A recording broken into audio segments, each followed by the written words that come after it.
तो देखिए बेटा, टॉपिक आज आपके सामने क्लास 12th का समझाएंगे, जो बोर्ड के पेपर में क्वेश्चन नंबर 3 पर आएगा, जिसका नाम दिया हुआ है नोटिस राइटिंग। क्या दिया हुआ है? Notice writing. इस नोटिस राइटिंग का जो मार्क्स होगा 4 मार्क्स का ये आएगा।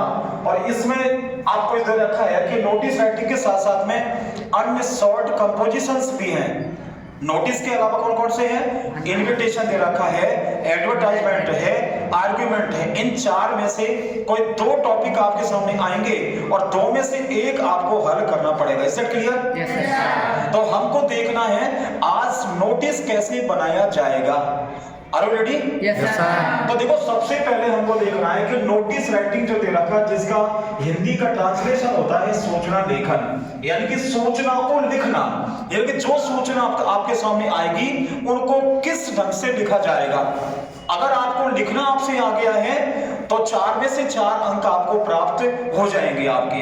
तो इसको करने के लिए सबसे पहले आपको क्या करना पड़ेगा? टाइम कम है, एग्जाम बहुत नजदीक है, तो मैं आपको बिल्कुल शॉर्ट आपको पढ़ाने की कोशिश करूंगा और शॉर्ट में फुल में से फुल मार्क्स आपको आ जाए इस तरीके से बताने की कोशिश करूंगा। Again, are you ready? Yes sir. तो बेटा देखिए, सबसे पहले नोटिस बनाते समय यहां पर पहले क्या करना है? सबसे पहले नेम ऑफ द इंस्टीट्यूट या प्लेस का नाम हिंदी में लिख देता हूं, किसी कार्यालय या संस्था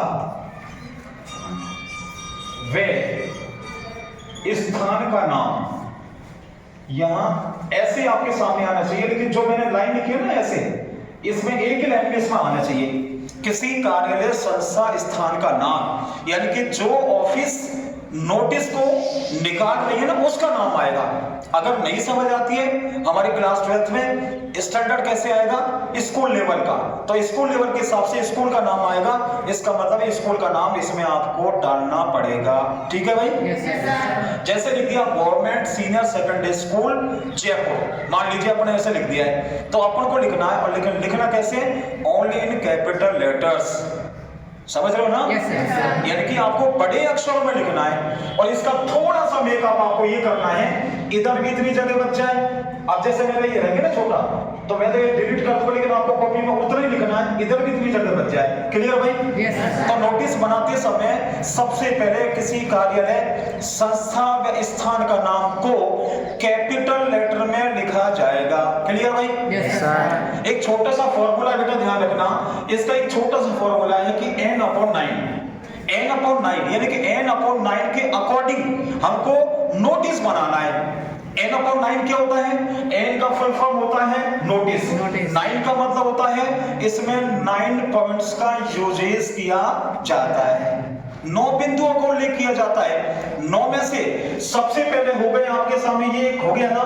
यस सर। इसके बाद में आगे हम करेंगे तो इसके बाद में बेटा एक लाइन को ब्लैंक करना। ब्लैंक समझते हो? खाली छोड़ना, एक लाइन खाली के छोड़ के फिर कॉपी के जो 20 पार्ट है, आपको मिडल पार्ट है, उसमें इस शब्द को आपको लिखना है। बेटा देख लीजिए आप, कैपिटल लेटर्स में। ठीक है? और इसको लिखने के बाद में हमको फिर एक लाइन खाली छोड़नी है। देखो, नोटिस लिखने से पहले एक लाइन खाली, नोटिस लिखने के बाद में एक लाइन खाली। इसके बाद में लेफ्ट साइड का मतलब इधर की साइड में आपको लिखना, क्या लिखना? डेट का विवरण देना है। क्लियर भाई? Yes sir. लेकिन ध्यान ये रहे कि डेट की स्पेलिंग आपको नहीं लिखनी है। ओके? सिर्फ और सिर्फ आपको क्या करना, क्या है? डेट लिखना, डायरेक्टली आपको लिखना है। एक इसको हटा देता हूं, केवल डेट आपको लिखना है, केवल डेट। अब डेट में क्या लिखना है, ये ध्यान से सुनने की बात है अच्छी तरीके से।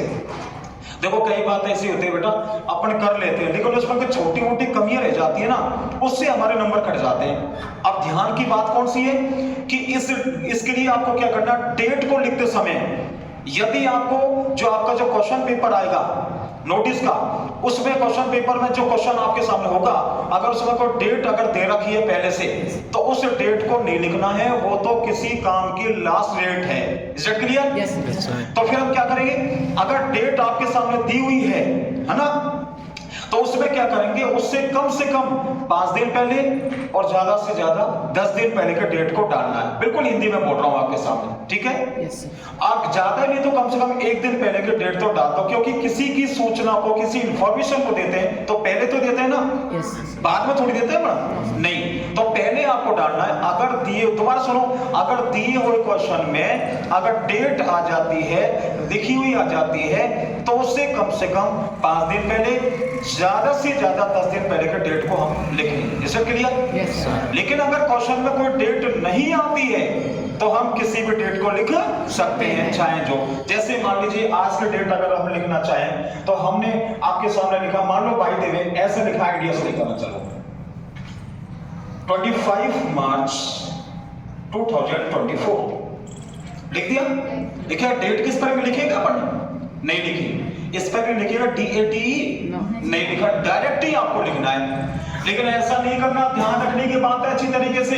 बहुत से बच्चे बड़े सुंदर होते हैं और कहते थे कि सर जी आप राजी हो जाओ, ऐसे डेट हमने लिख दी है, आप भी क्या याद करोगे, ऐसे लिख दिया 25/3/2024 लिख दिया है। अगर ऐसे डेट को लिख दिया है, निश्चित रूप से आपका गलत है। आपको डेट लिखना है तो किस प्रकार से लिखना है? सबसे पहले आपको डेट लिखनी है, फिर नेम ऑफ द मंथ लिखना है, फिर आपको सन लिखना है। क्लियर है ना? Yes sir. हाँ, इसके बाद में फिर एक बाद में बेटा लाइन खाली छोड़ना है। यहां तक की बात क्लियर?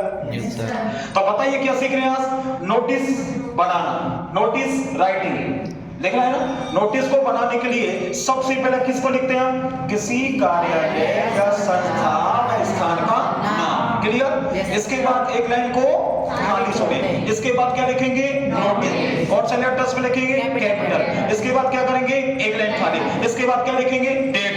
यदि प्रश्न में डेट दे रखी है तो उससे कम से कम कितने दिन पहले की? 5 डेज, ज्यादा ज्यादा कितने दिन? 10 डेज। तो इसके बाद में अगर कोई नहीं दे रखी है तो कोई सी भी डेट को हम लिख सकते हैं। Is it clear? क्लियर है ना? Yes sir. इसके बाद में हमको क्या करना है? इस एक लाइन फिर ब्लैंक करना है और फिर लिखना है name of the subject.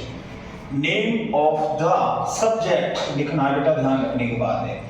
Name of the subject लिखने के बाद नीचे अंडरलाइन कर देंगे। इसका मतलब क्या हो गया? विषय का नाम, किस कंटेंट पर आप नोटिस को निकाल रहे हो, आप किस विषय पर निकाल रहे हो, आप जो विषय आएगा एग्जाम पेपर में आएगा, क्वेश्चन में आएगा, वहां आपको उसको लिखना उठा करके। जब मैं एग्जांपल कराऊंगा सारी चीज को बता दूंगा, यहां याद कर लेंगे हम। सबसे पहले किसी कार्यालय संस्था स्थान का नाम को लिखेंगे, फिर नोटिस को लिखेंगे, फिर डेट को लिखेंगे, फिर नेम ऑफ द सब्जेक्ट को लिखेंगे। इस कंडीशन से अगर आपने लिख दिया है, नोटिस आपका 100% सही चल रहा है। Is it clear? Yes sir. After it इसके बाद में क्या करना है कि नेम ऑफ द सब्जेक्ट के बाद में लिखने के बाद में लिखना the first part of notice, कि नोटिस का फर्स्ट पार्ट क्या है, आप कैसे किसको आप इन्फॉर्म कर रहे हैं। क्या आप स्टूडेंट्स को कर रहे हैं, क्या टीचर्स को कर रहे हैं, या फिर किसी वर्कर्स को कर रहे हैं, या एम्प्लॉइज को कर रहे हैं, किन को कर रहे हैं, मेंबर्स को कर रहे हो, किन के कर रहे हो, अपने या क्लास 12th के लिए बेटा ध्यान रखने वाला ज्यादातर ज्यादा से ज्यादा बच्चों को इंफॉर्मेशन देने के लिए आता है। क्लियर है ना? बच्चों को सूचित करने के लिए आता है। तो हम बच्चों को करने के लिए हमने यहां लिखा है, मान लीजिए शॉर्ट, आपको बहुत अच्छा तरीका बता रहे हैं, बहुत सीधा तरीका बताने की कोशिश कर रहे हैं। देखिए आपने ये सीख रखा है बेटा, पहले ऑल द सीख रखा है ना बेटा? Yes sir. All the students are informed that, ये सीख रखा है। यस। ठीक है, फिर आपको यहां ऐसे किया आपने, भाई इसके क्वेश्चन का जो दिया होगा उसके आंसर आपको लिखना है। तो ये क्या हो गया? नोटिस का फर्स्ट पार्ट हो गया। ठीक है ना? पूरा फॉर्मेट को याद करना है, शायद आपके पहले से याद है, पहले से याद है ना, उसमें इंप्रूवमेंट करेंगे, उसमें आपको बिल्कुल कंप्लीटली आपको समझाने की कोशिश करेंगे। तो क्या लिखा है? All the students are informed that, इसका मतलब होता है सभी विद्यार्थियों को सूचित किया जाता है कि अगर स्टूडेंट के लिए नहीं आ रहा है ना और किसी के लिए आ गया तो बेटा कुछ नहीं करना, स्टूडेंट को यहां से हटा करके और आपको लिखना मेंबर्स लिखना। क्या लिखना है बेटा? मेंबर्स। अगर टीचर्स के लिए अगर आता है तो टीचर्स लिखेंगे आप। क्लियर है ना? केवल स्टूडेंट्स को हटाना और इसकी जगह मेंबर्स लगा देंगे, टीचर्स लगा देंगे या अन्य कुछ लिख देंगे हम। क्लियर है ना? दोबारा चेक कर लीजिए। नोटिस राइटिंग सूचना लेकर 4 नंबर का आएगा, क्वेश्चन नंबर 3 आएगा। सबसे पहले लिखेंगे किसी कार्यालय संस्था स्थान का नाम लिखेंगे, फिर आप नोटिस का प्रयोग करोगे, फिर इसके बाद डेट को लिखोगे। यदि प्रश्न में डेट अगर आपके सामने अगर कोई दे रखी है तो उससे कम से कम 5 ज्यादा 10 दिन पहले की डेट को डालते हैं। अगर नहीं दे रखी है तो आपको कोई सी भी डेट डाल सकते हैं, लेकिन आपको डेट की स्पेलिंग को नहीं लिखना है। इसके बाद में एक लाइन को खाली छोड़ना है, फिर नेम ऑफ द सब्जेक्ट लिखना है, इसके बाद में लिखना all the students are informed that. इसको हम चेंज कर सकते हैं, जो मैंने ये बॉक्स में लिखा है ना, इसको हम चेंज कर सकते हैं। Is that clear? Yes sir. फिर जो क्वेश्चन आपके सामने दे रखा, जो प्रश्न आपके सामने दे रखा है, उसका आंसर यहां लिखना। सब चीज को बताऊंगा, टेंशन लेने का नहीं है, सबको बताऊंगा। कंप्लीट 4 में से 4 मार्क्स लग गया। इसके बाद में जब हमारा ये हो जाएगा, निश्चित रूप से अपन क्या करेंगे कि यहाँ एक कहते हैं ना ग्रेटफुल वर्ड्स, या हम ये कह सकते हैं कि अगर आपसे थैंकफुल वर्ड्स का इस्तेमाल करते हैं। देखो आपके लिए बहुत सीधा तरीका लिखा हुआ है, please look into the matter, please look into the matter and do the needful। देखिए क्या लिखा हुआ? Please look into the matter at once and do the needful. बस इसका मतलब ये होता है, कृपया करके इस मामले को देखना और आवश्यक रूप से करें। जो भी सूचना आपको दी जा रही है उसके बारे में। Set clear? तो हमने फर्स्ट पार्ट को लर्न कर लिया ना, सेकंड पार्ट को लर्न कर लिया ना। अब ये मिडल पार्ट रहा है, इसका क्वेश्चन का आंसर कैसे देंगे आपको बताऊंगा, लेकिन इसके बाद में एक लाइन खाली छोड़ना है बेटा, ध्यान रखना। और इसके बाद में लेफ्ट साइड में लिखना है लेखक का नाम लिखना है, और इसके जस्ट नीचे लिखना है बेटा, लिखना है पद का नाम लिखना है, पद का नाम लिखना है। यानी कि ये जो अधिकारी निकाल रहा है, जो भी कोई ऑफिसर या कोई भी हाई कमांड जो निकाल रहा है इस इंफॉर्मेशन को, नोटिस को निकाल रहा है, उसका नाम आएगा, या हम दूसरे रूप में कह सकते हैं उनकी सिग्नेचर, हस्ताक्षर। ठीक है? किस पोस्ट पर काम कर रहे हैं, प्रिंसिपल है, कलेक्टर है, या अन्य कोई है, वो यहाँ पर लेखक का नाम भी आ जाएगा, लेखक का नाम आ जाएगा, और ये पद का नाम नीचे आ जाएगा। तो यहाँ पर नाम आ जाएगा और यहाँ पद का नाम आ जाएगा। क्लियर है ना? तो फिर देखिए कितना हो गया, ये हो गया 1 2 3 4 5 6 7 8 और 9 हो गया ना? तो इसका मतलब 9 पॉइंट क्लियर है ना? क्लियर है ना? अब बताओ, ये फॉर्मेट आपने सीख रखा है और नहीं सीख रखा है तो आप बार बार सीखिए ना, क्या दिक्कत आ रही है? तो दोबारा से चेक कर सकते हैं। आज आपको सिखाने की कोशिश कर रहे हैं नोटिस राइटिंग, जिसको हिंदी में कहते हैं सूचना लेखन कहते हैं। और सूचना लेखन को हम निम्न प्रकार से इसको बनाते हैं, फॉर्मेट करें। सबसे पहले किसी कार्यालय संस्था स्थान का नाम को कैपिटल लेटर में लिखना है, फिर एक लाइन खाली छोड़ना है। इसके बाद में हमको नोटिस लिखना है, बीच में लिखना है। इसके बाद में एक लाइन खाली छोड़ना है। इसके बाद में लेफ्ट साइड में डेट का प्रयोग करना है, एक लाइन खाली छोड़ना है। नेम ऑफ द सब्जेक्ट लिखना है, फिर इसके बाद में एक लाइन खाली भी छोड़ सकते हैं, नहीं तो कोई दिक्कत नहीं, डायरेक्ट लिखना शुरू करोगे। All the students are inform that, अगर स्टूडेंट्स नहीं आता उसको चेंज कर लेंगे अपन। ठीक है? इसको कैसे बनाएंगे जस्ट आपको बताऊंगा। नीचे लिखा हुआ है please look into the matter at once and do the needful. एक लाइन खाली छोड़ करके लेखक का नाम और इसके बाद लिखेंगे पद का नाम। Is that clear? Yes sir. अरे बता दो बेटा, सही बताओ। एग्जाम नजदीक है, बिल्कुल 4 मार्च के एग्जाम आपके सामने है। मैं ज्यादा से ज्यादा और शॉर्ट में आपको सिखाऊंगा जो पूरे में से पूरे नंबर आपके आए। मेरा इंटेंशन आपका यही है और कुछ भी नहीं है कि ज्यादा से ज्यादा आप सीखें, आप कम समय में आप सीखें आप। क्लियर?